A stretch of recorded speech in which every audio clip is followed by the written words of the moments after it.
नमस्कार दोस्तों, मेरा नाम है प्रदीप अहलावत और आज हम स्टार्ट करने जा रहे हैं अपना द हिंदू एनालिसिस। तारीख है आज की 25 जनवरी, सन है 2025। पहला हेडिंग हम देखते हैं यहाँ पे। India Indonesia set to discuss Myanmar conflict during talks. कल 26 जनवरी है। 26 जनवरी को हम इंडिया में सेलिब्रेट करते हैं एज ए रिपब्लिक डे। आपने देखा होगा कि हर साल कोई ना कोई चीफ गेस्ट आता है। इस बार जो चीफ गेस्ट आ चुके हैं इंडिया में, उनका नाम है, वो है इंडोनेशिया के प्रेसिडेंट प्राबोवो। ठीक है। कभी कभी एसएससी में या स्टेट पीसीएस में इस तरह के क्वेश्चन पूछे जाते हैं कि 2025 में कौन चीफ गेस्ट थे और डिस्कशन क्या रहा। यहाँ पर जो डिस्कशन हुआ है फ्राइडे को, वो डिस्कशन हुआ है किस पे, म्यांमार कॉन्फ्लिक्ट के ऊपर हुआ है।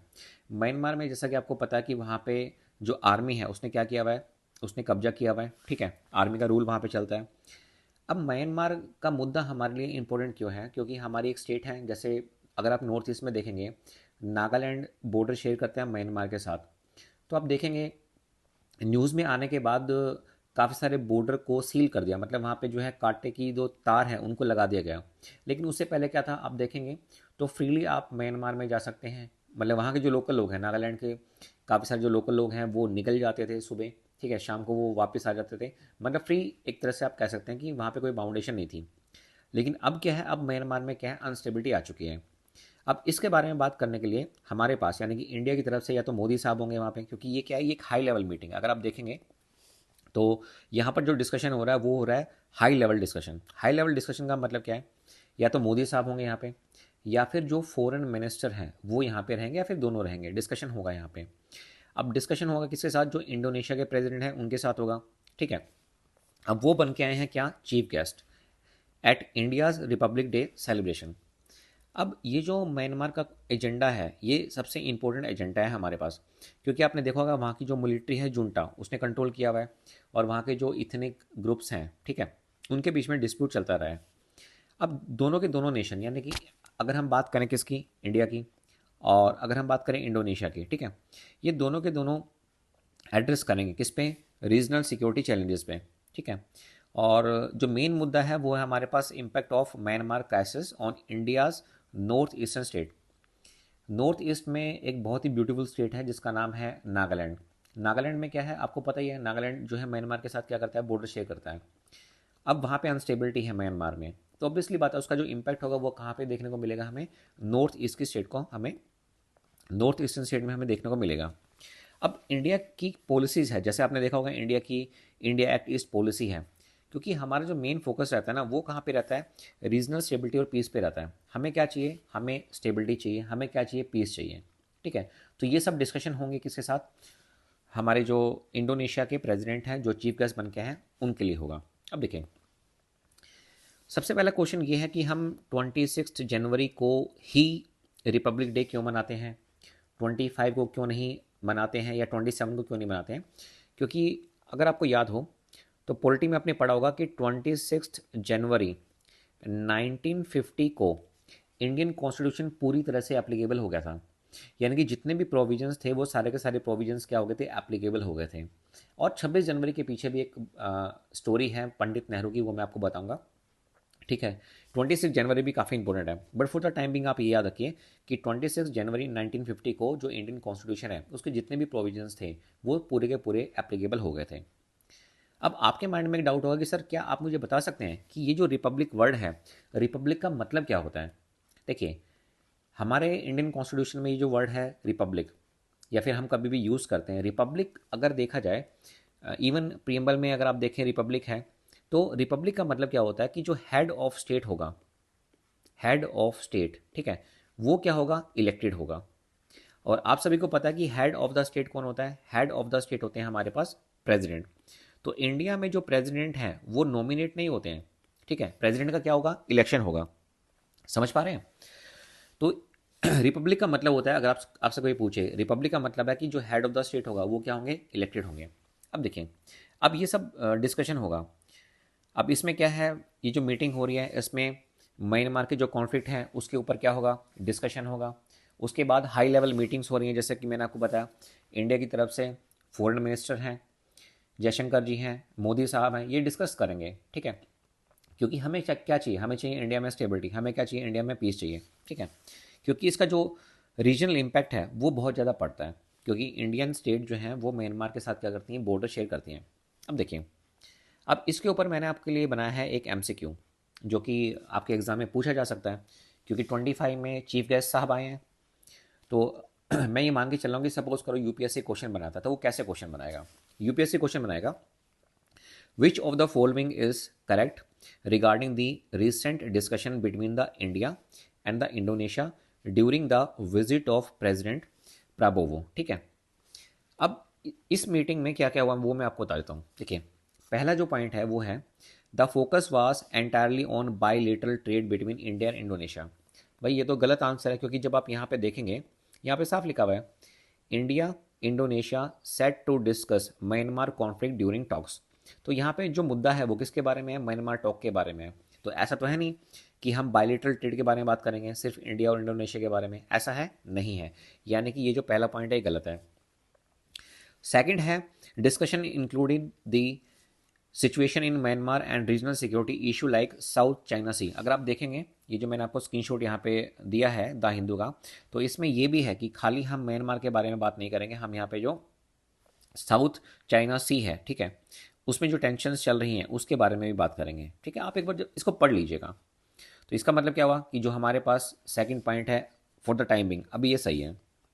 तीसरा है Myanmar exiled national unity government members were hosted by Indonesia alone. नहीं, इंडियन गवर्नमेंट ने भी सपोर्ट किया भाई। अगर आप ये फिफ्थ पॉइंट पढ़ेंगे तो यहाँ पे लिखा हुआ है both countries were working toward initiating dialogue between Myanmar military junta and ethnic organization. तो ये जो थर्ड पॉइंट है ये हमारे पास गलत हो जाता है। फोर्थ है the meeting avoided any mention of the military junta role in Myanmar, ये भी गलत है। और फिफ्थ जो पॉइंट है the discussion was held on India's north east state in relation to the Myanmar conflict, यानी कि कोई डिस्कशन हुआ ही नहीं है, नो डिस्कशन वाज हेल्ड, ये भी गलत है। तो इसका जो राइट आंसर आता है हमारे पास वो क्या निकल के आता है, वो आता है हमारे पास सेकंड। अब देखो इतने सारी न्यूज़ आती हैं एक साल में, है ना। अब हर न्यूज़ को तो आप मतलब इतना डिटेल में याद नहीं रख सकते ना, तो करना क्या है, ये मैं आपको जो पीडीएफ आपको प्रोवाइड करूंगा, इसमें से जो इंपॉर्टेंट पॉइंट है, देखो मेरा जो एक्सपीरियंस है ना, अब आपने देखा होगा बहुत सारे टीचर्स होते हैं डिटेल में पढ़ा देंगे ये वो भाई नहीं रहता, भाई इंसान है, हर किसी के पास जो ब्रेन है उसमें स्टोर करने की कैपेसिटी लिमिटेड है। टॉपिक को पढ़ा, इंपॉर्टेंट जो पॉइंट है वो मैं आपको बता रहा हूँ। मेरे हिसाब से अब आपको यहाँ पे सिर्फ एक एक पॉइंट अगर आप लिखना चाहें तो लिख सकते हैं कि इंडोनेशिया के प्रेसिडेंट आए, ठीक है। डिस्कशन कहाँ पे हुआ, डिस्कशन हुआ मतलब किस टॉपिक पे डिस्कशन हुआ, डिस्कशन हुआ situation in Myanmar and regional security issue like the South China Sea, बात खत्म। इसके अलावा आपको बाकी चीज़ें पढ़ने की ज़रूरत ही नहीं है, ठीक है। हमें क्या करना है, हमें मिनिमम रिसोर्सेज से मैक्सिमम आउटपुट हमें निकालनी है। तो यहाँ पे जो सेकंड पॉइंट है बस इतना याद रख लेना, प्रेसिडेंट कौन सी कंट्री से आए थे ये याद रख लेना, किस टॉपिक पर डिस्कशन हुआ ये याद रख लेना। इसके अलावा आपको यहाँ पे ज़्यादा कुछ याद रखने की ज़रूरत नहीं है। जब आप ज्योग्राफी पढ़ेंगे तो वहाँ पे साउथ चाइना सी ये एक हॉट टॉपिक है, इसको आप देख लेना। जिस तरह से यूपीएससी क्वेश्चन पूछता है आप प्रिपेयर कर लीजिएगा, ठीक है। तो ये पहला हमारा क्लियर हो गया। उसके बाद देखिए जो सेकंड न्यूज़ है वो है एमपी। एमपी का मतलब है Madhya Pradesh. To be alcohol free soon as CM bans liquor in 17 religious places. Religious places का मतलब क्या है, जैसे आप मध्य प्रदेश में आप जाएंगे उज्जैन, है ना, महाकाल जी है वहाँ पे, तो एक रिलीजियस प्लेस है। तो वो कहना है कि भाई मैं लिकर को बैन करने जा रहा हूँ, कहाँ पे, 17 रिलीजियस प्लेसेस पे, कर लीजिए। अब हम प्रिपेयर कर रहे हैं यूपीएससी के लिए। यूपीएससी क्या पूछता है, यूपीएससी नहीं जाएगा मतलब इतना वहाँ नहीं जाएगा कि कौन सी स्टेट ने अल्कोहल बैन कर दिया, उस पर नहीं जाएगा। वो चाहता है हॉट मुद्दों पे। हॉट मुद्दा क्या है, लिकर बैन है, क्या ये कॉन्स्टिट्यूशन में कहीं पे लिखा हुआ है। देखो अब जो लीकर की जो रेगुलेशंस है ना, लीकर की जो रेगुलेशंस है वो आती हैं कहाँ पे, स्टेट लिस्ट में। अब ये स्टेट लिस्ट कहाँ पे है, 7 शेड्यूल में ये दिया हुआ है। तो 7 शेड्यूल में आपके पास क्या होता है, 7 शेड्यूल में आपके पास यूनियन लिस्ट भी होगी, यहाँ पे आपके पास स्टेट लिस्ट भी होगी, और यहाँ पर आपके पास क्या होगी, कंकरेंट लिस्ट भी होगी। देखो यूनियन लिस्ट का मतलब क्या होता है, ये वो मुद्दे होते हैं जिसपे यूनियन यानी कि जो केंद्र की सरकार होती है वो लोग बना सकती है। स्टेट लिस्ट में वो मुद्दे होते हैं जहाँ पे स्टेट गवर्नमेंट बना सकती है। और कंकरेंट का मतलब क्या है, कंकरेंट का मतलब है कि दोनों बना सकते हैं, ठीक है। अब आप देखेंगे स्टेट लिस्ट में इंटॉक्सिकेटिंग लीकर्स के बारे में लिखा हुआ है, ठीक है, यानी कि जो लीकर है, अब उसमें लिखा हुआ है कि आप अगर स्टेट चाहे तो लॉ बना सकता है, किसके बारे में, प्रोडक्शन के बारे में, किसके बारे में, manufacturing, possession, transport, purchase and sale of intoxicated liquors, ठीक है, उनके बारे में। या फिर अगर आप स्पेसिफिकली देखेंगे तो वहाँ पे लिखा हुआ है इंटॉक्सिकेटेड ड्रिंक्स, ठीक है, इंटॉक्सिकेटेड ड्रिंक्स ये लिखा हुआ है।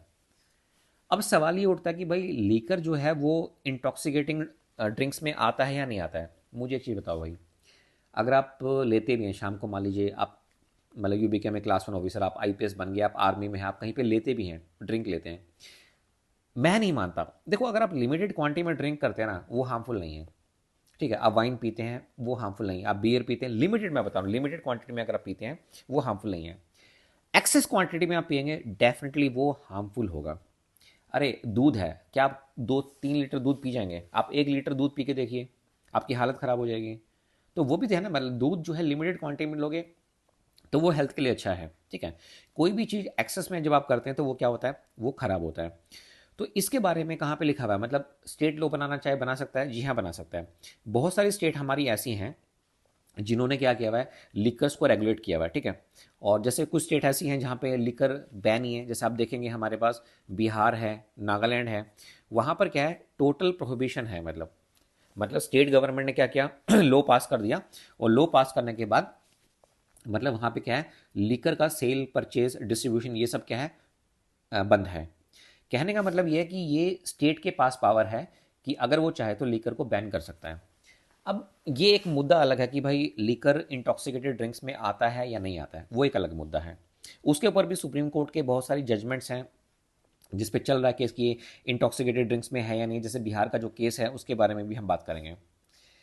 अब ये जो इसके बारे में फंडामेंटल क्या है, जैसे मैंने आपको बताया कि 7 शेड्यूल में तो लिखा हुआ है, इसके अलावा फंडामेंटल राइट्स में कहीं पे इसके बारे में नहीं लिखा हुआ है, ठीक है, लिकर्स के बारे में नहीं है। इनफैक्ट जब आप डीपीएसपी पढ़ते हैं तो वहाँ पे आर्टिकल 47 है, ठीक है। तो आर्टिकल 47 में किसके बारे में है, वहाँ पे लिखा हुआ है स्टेट, स्टेट का मतलब है article 12, state to endeavour to prohibit the consumption of intoxicated drinks and drugs injurious to health, ये लिखा हुआ है। अब डीपीएसपी क्या होता है, अगर कोई भी वर्ड लिखा हुआ डीपीएसपी में, तो डीपीएसपी को आप फॉलो करके आप क्या कर सकते हैं, लो बना सकते हैं। यानी कि इंडिया में जितने भी लो बनेंगे वो सारे के सारे लो किससे इंस्पायर्ड होने चाहिए, डीपीएसपी से, ठीक है। अगर आप लो में कोई चेंज करना चाहते हैं तो आप एक काम करेंगे, आप क्या करेंगे, डीपीएसपी में क्या करेंगे, चेंज करेंगे। लेकिन एक बात का ध्यान रखना, जो डीपीएसपी होते हैं ना, वो क्या होते हैं, नॉन जस्टिसेबल होते हैं। जैसे आपके कुछ फंडामेंटल राइट्स हैं वो जस्टिसेबल हैं, अगर वो वायलेट होते हैं तो आप कहाँ जा सकते हैं, आप सुप्रीम कोर्ट जा सकते हैं, आप हाई कोर्ट जा सकते हैं, ठीक है। लेकिन डीपीएसपी में ये हमारे पास क्या है, they are the non justiciable, ये नॉन जस्टिसेबल है। प्रोहिबिशन के बारे में मैंने आपको बताया। अब मैं आपसे एक सिंपल सा क्वेश्चन पूछना चाहता हूँ। अगर मान लीजिए इंटरव्यू में आपसे पूछा जाए कि आप चीफ मिनिस्टर बना दिए गए किसी भी स्टेट के, ठीक है, तो क्या आप लीकर को बैन करेंगे? देखो लीकर से क्या होता है माय डियर फ्रेंड, लीकर से बहुत ज़्यादा रेवेन्यू जनरेट होता है, ठीक है। लीकर हो गया, पेट्रोल हो गया, डीजल हो गया, आप देखेंगे इनमें टैक्स बहुत ज़्यादा रहता है, बहुत ज़्यादा टैक्स रहता है। अब अगर कोई मेरे से पूछे कि सर आप इसके फेवर में हैं या नहीं, देखो यार पूरी की पूरी इकोनॉमी ख़राब हो जाएगी। अगर इंसान बीमार होता है, मतलब आप देखेंगे इवन कोरोना के टाइम में भी लीकर की सेल के लिए लाइन लग गई थी। मतलब एक तरफ हॉस्पिटल में लाइन लगी हुई थी और उससे बड़ी लाइन अगर आप देखेंगे, तो जब गवर्नमेंट ने कहा था कि भाई आप लीकर ले सकते हैं, तो जब वो अलाउ किया ड्यूरिंग कोरोना, तो आपने देखा होगा इतनी लंबी लंबी लाइन लोगों की लग गई। तो होता क्या है, अब एल्कोहल क्या है, एल्कोहल से गवर्नमेंट को रेवेन्यू बहुत ज़्यादा जनरेट होता है। हरियाणा में एक चीफ मिनिस्टर थे, उनका नाम था चौधरी बंसीलाल, हरियाणा में उनका नाम था चौधरी बंसीलाल। अब चौधरी बंसीलाल जी ने क्या किया, उन्होंने किया कि भाई हरियाणा में शराब को बंद कर देंगे। ठीक है भाई, कर दो बंद। सर सरकार गिर गई, मतलब रेवेन्यू आया ही नहीं, क्योंकि लीकर, भाई इंसान तो दारू पीता ही है ना शाम को, कभी कभी वो फ्रस्ट्रेट हो जाता है। लेबर क्लास करती क्या है, लेबर क्लास तो मेडिटेशन नहीं करेगी ना। लेबर क्लास जो 8 से 10 घंटे काम करके आया, उसको तो भाई अपनी बॉडी को रेस्ट देना है, तो वो तो शाम को 2 पैक लगाएगा ना। तो लीकर जो है, लीकर को अगर आप बैन करते हैं तो सरकार को रेवेन्यू में बहुत ज़्यादा नुकसान होता है। बात समझ पा रहे हैं? सरकारें भी गिर जाती हैं, जैसे बंसीलाल साहब की जो सरकार थी वो गिर गई, पैसा ही नहीं रहा। जब पैसा ही नहीं रहेगा तो स्टेट चलेगा कहाँ से? ठीक है। अब देखिए, अब एक सिंपल सा क्वेश्चन मैं आप सबसे पूछना चाहता हूँ। Under which of the following Indian constitution does the regulation of liquor fall? अब देखो कितना प्यारा कीवर्ड है रेगुलेशन। सिंपल सी बात है भाई, स्टेट लिस्ट में है। कहाँ पर है? स्टेट लिस्ट में है। तो स्टेट लिस्ट हमें बताएगा कि कौन कौन सी रेगुलेशन हमें करनी है। ठीक है, इतना याद रख लेना। बाकी जब आप पॉलिटी पढ़ेंगे तो पॉलिटी में भी ये सब चीज़ें आती हैं। ठीक है, अब आगे चलते हैं। नेक्स्ट एडिटोरियल पे हम आगे बढ़ रहे हैं। At 75 constitutional justice and personal liberty. बहुत प्यारा वर्ड है पर्सनल लिबर्टी। जब आप पढ़ते हैं आर्टिकल 21 ऑफ इंडियन कॉन्स्टिट्यूशन, वहाँ पे किसकी बात होती है? पर्सनल लिबर्टी और लाइफ की बात होती है। अब इस आर्टिकल को लिखा किसने है? इसको लिखा है मैडम कल्पना ने। ये एक सोशियोलॉजिस्ट हैं बेस्ड इन हैदराबाद। ठीक है, इनके ये व्यूज़ हैं। तो इनके जो व्यूज़ हैं ये हैं 75th हमारा रिपब्लिक डे सेलिब्रेशन हो रहा है उसके बारे में है। आप देखेंगे इसमें बहुत सारे केसेस के बारे में भी जिक्र किया हुआ है मैडम ने, जैसे ए के गोपालन केस है। ठीक है, इसके बारे में बात किया हुआ है। तो इसकी मैं आपको एक समरी दे देता हूँ। समरी क्या है? 75th एनिवर्सरी है किसकी? इंडियन कॉन्स्टिट्यूशन की। ठीक है, आप सबको पता है 26 जनवरी 1950 को हमारा कॉन्स्टिट्यूशन पूरी तरह से लागू हो चुका था। और दोस्तों आज जो डेट है वो कौन सी है? 26 जनवरी 2025 है, यानी कि 75 ईयर हो चुके हैं। अब मैडम यहाँ पे किसकी बात करती हैं? मैडम यहाँ पे बात करती हैं पर्सनल लिबर्टी की। ठीक है, जो पर्सनल लिबर्टी है, राइट टू पर्सनल लिबर्टी, अगर आप देखेंगे आर्टिकल 21 में कहा गया है, क्या कहा गया है? आर्टिकल 21 में कहा गया कि no person shall be deprived of his personal life, ठीक है, and personal liberty except procedure establish by law. यानी कि यहाँ पे अगर आप देखेंगे राइट टू लाइफ के बारे में भी है। किसके बारे में है? Right to life. ठीक है, तो ये बात करनी है मैडम किसके बारे में बात कर रही है? पर्सनल लिबर्टी के बारे में बात कर रही हैं। अब देखो लिबर्टी हर किसी को चाहिए। आज के डेट में स्टूडेंट हैं उनको लिबर्टी चाहिए, हस्बैंड वाइफ हैं हस्बैंड को लिबर्टी चाहिए, वाइफ को लिबर्टी चाहिए। अब इससे रिलेटेड हमारे पास कुछ केसेस हैं, जैसे आपने देखा होगा ए के गोपालन केस था स्टेट ऑफ मद्रास का। ठीक है, अब इस केस में जैसे प्रिवेंटिव डिटेंशन लॉ थे उसके बारे में डिस्कशन हुआ। प्रिवेंटिव डिटेंशन लॉ वो होते हैं, वो इसलिए बनाए जाते हैं जैसे मान लीजिए कोई पर्सन है, हमें लग रहा है कि ये पर्सन अगर कहीं पे आके पब्लिक में स्पीच देता है तो वहाँ पे दंगे फसाद हो सकते हैं, तो उसको क्या करेंगे? हम उसको पहले ही, मतलब उसने क्राइम किया नहीं है, क्राइम करने से पहले हम उसको क्या कर लेंगे? अरेस्ट कर लेंगे। बहुत सारे केसेस जैसे राइट टू प्राइवेसी वाला, पुट्टा स्वामी वाला, ये बहुत बार पूछा जाता है। Which of the following cases is related with right to privacy? Puttaswamy versus Union of India 2017। ठीक है, तो ये बहुत सारे केसेस हमारे पास आते हैं यहाँ पे। अब देखिए, अब क्योंकि हमारे पास 75th एनिवर्सरी आ रही है इंडियन कॉन्स्टिट्यूशन की, तो एक क्वेश्चन यहाँ पे ये बन सकता है, बाकी डिटेल में इतना जाने की जरूरत नहीं है, इतना आप रिकॉल भी नहीं कर पाएंगे। सिंपल सा फंडा ये है, क्वेश्चन पूछा जाएगा which of the following landmark judgment, which of the following landmark judgment affirm the right to privacy as a fundamental right under article 21 of the Indian constitution. घबराने की जरूरत नहीं है, आप आंसर करेंगे इसमें पुट्टा स्वामी वर्सेस यूनियन ऑफ इंडिया, बात खत्म। ठीक है, तो कहने का मतलब ये है आप यहाँ पे याद रख लेना article 21 is also related with right to privacy. ये क्वेश्चन पूछे भी जा चुके हैं। ठीक है, केस का जो नाम है वो है पुट्टा स्वामी वर्सेस यूनियन ऑफ इंडिया। ठीक है, आधार जजमेंट आप सभी ने पढ़ा ही होगा पॉलिटी में। तो एक मैंने आपको जो सेकंड आर्टिकल हमने यहाँ पे पढ़ा एडिटोरियल, उसमें मैंने आपको यहाँ पे ये बता दिया पुट्टा स्वामी वर्सेस यूनियन ऑफ इंडिया। ठीक है, इसके बारे में आपको ध्यान रखना है। ये क्वेश्चन पूछे जा चुके हैं और आगे भी ये क्वेश्चन पूछे जा सकते हैं। इतना क्लियर हो गया? मेन मेन पॉइंट को हम डिस्कस करेंगे, ज़्यादा इतना डीप में जाने की आवश्यकता नहीं है, रिकॉल नहीं कर पाएंगे, ब्रेन में मेमोरी लिमिटेड होती है। आइए, अगला जो आर्टिकल है एडिटोरियल है, उसमें उसके जो हेडिंग है वो है फाउंडेशनल वैल्यूज़ द जनरी ऑफ द इंडियन स्टेट। देखो, जब आप प्रियम्बल पढ़ते हैं ना, प्रियम्बल में भी इंडियन स्टेट के बारे में लिखा हुआ है। ठीक है, कि इंडियन स्टेट कैसी होनी चाहिए? फेडरल होनी चाहिए। जी हाँ, अब यहाँ पे इन्होंने लिखा हुआ है द फेडरल रिपब्लिक। ठीक है, क्या लिखा हुआ है इन्होंने लिखा हुआ है फेडरल रिपब्लिक। अब देखिए, आपको पता है रिपब्लिक का मैंने आपको वर्ड बता मतलब बता दिया कि रिपब्लिक का मतलब क्या होता है। रिपब्लिक का सिंपल सा मतलब ये है कि जो हेड ऑफ द स्टेट होगा उसको हम क्या करेंगे, इलेक्ट करेंगे, उसको हम नॉमिनेट नहीं करते हैं। क्लियर हो गया। अब ये जो फेडरल वर्ड है या फिर फेडरलिज्म की अगर हम बात करते हैं तो उसमें होता क्या है फेडरलिज्म में, हमेशा ध्यान रखना। अगर मैं आपसे ये पूछूं कि फेडरलिज्म में क्या होता है, फेडरलिज्म में याद रखना, फेडरलिज्म में यूनियन के पास भी पावर होती है और स्टेट के पास भी पावर होती है कुछ मुद्दों पे। ठीक है, ऐसा नहीं है कि स्टेट के पास पावर ही नहीं रहेगी। जैसे यूएसए में आप जाएंगे तो यूएसए में प्रेसिडेंशियल डेमोक्रेसी है। प्रेसिडेंशियल डेमोक्रेसी का मतलब क्या है कि वहां पे जो मैक्सिमम डिसीजन लिए जाते हैं वो लिए जाते हैं प्रेसिडेंट ऑफ अमेरिका, यानी कि ट्रम्प साहब क्या करेंगे, डिसीजन लेंगे। अब वो डिसीजन सुप्रीम कोर्ट, कभी कभी आपने देखा होगा बहुत सारे डिसीजंस पे सुप्रीम कोर्ट रोक भी लगा देता है, जो यूएसए का सुप्रीम कोर्ट है। ठीक है, इंडिया में ऐसा नहीं। इंडिया में क्या है, इंडिया में डेमोक्रेसी है। ठीक है, हम यहाँ पे यूज़ करते हैं फेडरल गवर्नमेंट। ठीक है, क्वासी फेडरल गवर्नमेंट है।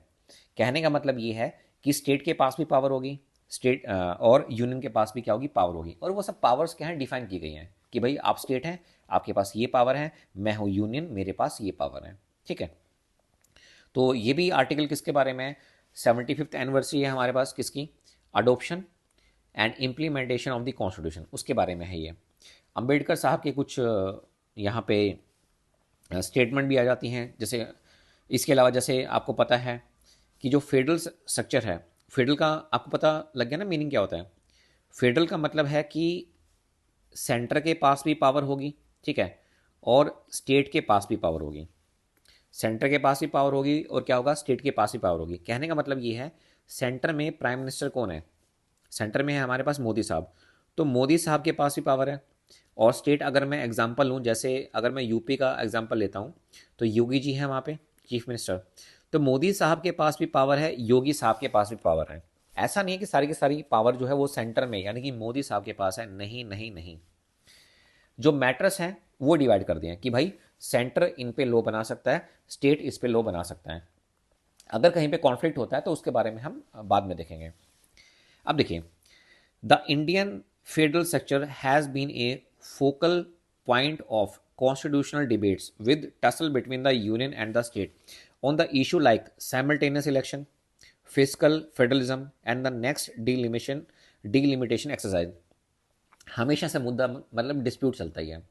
अभी करंट में आप देखेंगे सेंट्रल गवर्नमेंट जिसको लीड कर रहे हैं हमारे मोदी साहब, मोदी साहब क्या कहते हैं, हम लेके आ रहे हैं वन नेशन वन इलेक्शन। ठीक है, एक नेशन होगा एक इलेक्शन होगा, मतलब जो बाकी जो इलेक्शन होंगे स्टेट भी, वो हम इसी के साथ कराएंगे। किसके साथ, जो लोकसभा के इलेक्शंस होते हैं। बाकी जो बहुत सारी पॉलिटिकल पार्टी हैं वो क्या कर रही हैं, अपोज कर रही हैं। इसके अलावा आपने देखा होगा बहुत बार ऐसा होता है कि जो लेफ्टिनेंट गवर्नर हैं दिल्ली के, उनके बीच में और जो चीफ मिनिस्टर हैं दिल्ली के, उनके बीच में हमेशा क्या रहता है, टसल रहता है। फेडरलिज्म तो है, पावर तो है, स्टेट के पास भी पावर है और हमारे पास जो यूनियन है उसके पास भी क्या है, पावर, लेकिन कभी कभी हमें क्या है, टसल देखने को मिलता है। अभी देखो नेक्स्ट जो है डीलिमिटेशन भी होने वाला है। डीलिमिटेशन का मतलब क्या है, लोकसभा की सीटें इंक्रीज होंगी, राज्यसभा की सीटें क्या होंगी, इंक्रीज होंगी, क्योंकि पॉपुलेशन जो है वो बढ़ गई है। वो कैसे होंगी वो हम डिटेल में डिस्कस करेंगे कहां पे, पॉलिटी के अंदर। अब सुप्रीम कोर्ट ने कहा है, Supreme Court upheld federalism as a part of constitutional basic structure. जैसे बहुत सारे केसेस हैं, S R Bommai versus Union of India 1994, और अभी जो लास्ट ईयर का जो केस हुआ था government of NCT of Delhi versus Union of India. जैसे कि मैंने आपको बताया ना, दिल्ली में हमेशा टसल जाता है लेफ्टिनेंट गवर्नर के बीच में और किसके बीच में, चीफ मिनिस्टर ऑफ दिल्ली के बीच में। अब एग्जाम के लिए क्या इंपॉर्टेंट है, एग्जाम के लिए इंपॉर्टेंट ये है कि सुप्रीम कोर्ट ने अपहेल्ड किया federalism as a part of constitutional basic structure. ठीक है, केसेस के नाम याद रख लेना, S R Bommai versus Union of India, और सेकंड जो केस है वो है government of NCT national capital territory of Delhi versus Union of India. इसके बारे में आपको ध्यान रखना है। ठीक है, अब देखो इसके अलावा बहुत सारे ऐसे लॉ हैं जो क्या है, कॉन्ट्रावर्शियल है, मतलब उस पर डिबेट होना चाहिए, डिस्कशन होना चाहिए। जैसे यूएपी एक्ट है, लगा दिया किसी के ऊपर। ठीक है, पीएमएलए है यानी कि prevention of money laundering act है, ये लगा दिया, तो लोगों का क्या है, कैरियर ही खराब हो जाता है। आपने देखा होगा बहुत सारे लोग जो हैं वो यूएपी के अंडर अरेस्ट हो गए हैं। बार बार हाई कोर्ट बोल रहा है कि भाई आप इसमें फाइल चार्ज करो, बताओ कि भाई कैसे कैसे ये यूएपी के अंडर अरेस्ट हुए, इन्होंने कौन कौन सी अनलॉफुल एक्टिविटीज़ की हैं। ठीक है, तो ये कुछ ऐसे हैं हमारे पास एक्ट हैं जो मतलब आ, बताते हैं कि बहुत सारी जो पावर्स हैं वो सेंटर के पास रहती हैं, स्टेट उसमें इतना कुछ इन्वॉल्वमेंट नहीं करता है। तो ये सब आप पढ़ लीजिएगा, ये जो मैंने आपको यहाँ पे जो पॉइंट्स लिखे हुए हैं इसके बारे में आप पढ़ लीजिएगा। तो इसमें जो मेन इंपॉर्टेंट पॉइंट था वो मैंने आपको बता ही दिया है। बाकी जब आप पॉलिटी पढ़ेंगे तो ये केसेस जो है, जैसे ए के गोपालन केस है, उसके बारे में आप पढ़ लेंगे। और मेन जो है, मेन हमारे पास ये है कि फेडरल रिपब्लिक, इसका मतलब क्या होता है फेडरल रिपब्लिक का। स्टेट, जैसे जीएसटी है, जीएसटी में आप देखेंगे ना, आपने एक सुना होगा, एक होता है सी जीएसटी, यानी कि कुछ अमाउंट सेंटर के पास जाता है, कुछ अमाउंट कहाँ पे जाएगा, स्टेट में जाएगा।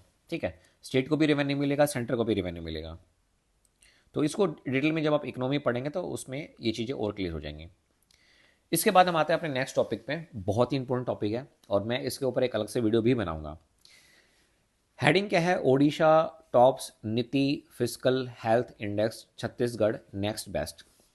देखें, एक हेल्थ इंडेक्स होता है, फिजिकल हेल्थ इंडेक्स, उसमें उड़ीसा ने क्या किया है, टॉप किया है। देखो, हमारे सीईओ हैं नीति आयोग के, श्री BVR सुब्रमण्यम, उन्होंने क्या कहा है, उन्होंने कहा है the physical health index report will be an annual publication.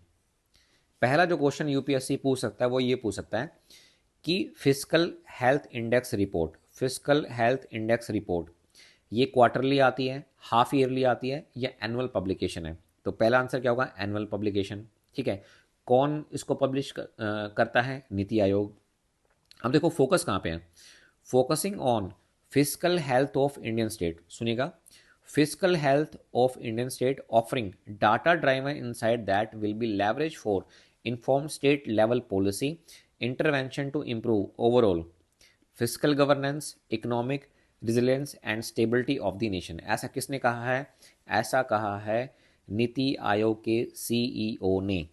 ठीक है, अब एक क्वेश्चन जो है ना ये पूछा जाता है, देखो ये क्वेश्चन यूपीएससी पूछ सकता है कि फिजिकल हेल्थ इंडेक्स रिपोर्ट इसको कौन पब्लिश करता है, आंसर होगा हमारे पास नीति आयोग। क्वार्टरली है, हाफ ईयरली है, या एनुअल पब्लिकेशन है, तो आप यहाँ पे आंसर देंगे एनुअल पब्लिकेशन। और ये जो हमारे पास रिपोर्ट है ये कौन सी ईयर की है, ये है 2000, रैंक स्टेट फॉर 2022-23। ठीक है, और किसने टॉप किया है, टॉप किया है यहाँ पे उड़ीसा ने। ये चार्ट देख लीजिए, चार्ट में टॉप 5 में कौन कौन से हैं, उड़ीसा है, उसके बाद छत्तीसगढ़ है, फिर गोवा है, फिर झारखंड है, फिर गुजरात है। बॉटम्स में आप देखेंगे 14 नंबर पे है हरियाणा, फिर है केरला, वेस्ट बंगाल, आंध्र प्रदेश, और लास्ट में हमारे पास क्या है, पंजाब है। अब देखिए, सिंपल सा क्वेश्चन है, आपके एग्जाम में आएगा, यूपीएससी पूछेगा, which state score the highest overall index score in NITI Aayog first physical health index report for 2022-23। तो आंख बंद करके आप आंसर कहाँ पे लगाएंगे, उड़ीसा में आंसर लगाएंगे। ठीक है, अब ये जो इंडेक्स है ये तो हमने दे दिया, लेकिन किसके ऊपर ये बेस्ड है, ये बेस्ड है आपके 5 मेजर सब इंडेक्सेस के ऊपर ये निकाले जाते हैं। जैसे ये नंबर आप देख रहे हैं ना, जैसे उड़ीसा का नंबर है 67.8, ये नंबर 100 में से है, ये कौन कौन से पैरामीटर्स पे निकाला गया। तो वो जो पैरामीटर्स हैं उनको हम बोलते हैं मेजर सब इंडिसेस। जैसे है क्वालिटी ऑफ एक्सपेंडिचर है, रेवेन्यू मोबिलाइजेशन है, फिजिकल प्रूडेंस है, ठीक है, डेप्ट इंडेक्स है, और डेप्ट सस्टेनेबिलिटी है। ये 5 है, ये याद रख लेना, quality of expenditure, revenue mobilization, third है फिजिकल प्रूडेंस, फोर्थ है डेप्ट इंडेक्स, और फिफ्थ है हमारे पास डेप्ट सस्टेनेबिलिटी। इसके ऊपर मैं एक अलग से वीडियो बना दूंगा। ठीक है, ये काफ़ी इंपॉर्टेंट टॉपिक है ये, और इकोनॉमिक्स में मैं उम्मीद करता हूँ कि शायद यूपीएससी इसमें से क्वेश्चन पूछे, तो इसके ऊपर एक अलग से मैं वीडियो बना दूंगा। But for the time being आप ये 5 जो सब इंडिसेस हैं इनको याद रख लेना। और इसमें कभी कभी यूपीएससी क्या करता है, कभी कभी डेफिनेशन पूछ लेता है कि फिजिकल प्रूडेंस की डेफिनेशन क्या है, इसका मतलब क्या होता है।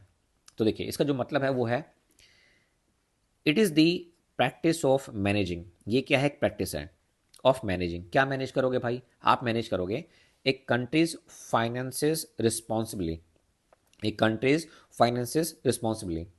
जैसे मान लीजिए मेरी वाइफ है, ठीक है, सपोज करो मेरी शादी होगी, मेरी वाइफ है, तो वो कहते हैं कि मैं आपके ना फाइनेंस को मैनेज करूंगी। अरे भाई क्यों करोगे आप मेरे फाइनेंस को मैनेज? भाई मैं खुद कर लूँगा ना। लेकिन अगर वो कहें कि मैं मैनेज करूँगी, ठीक है, तो उसके लिए भी हम एक कीवर्ड निकाल देंगे।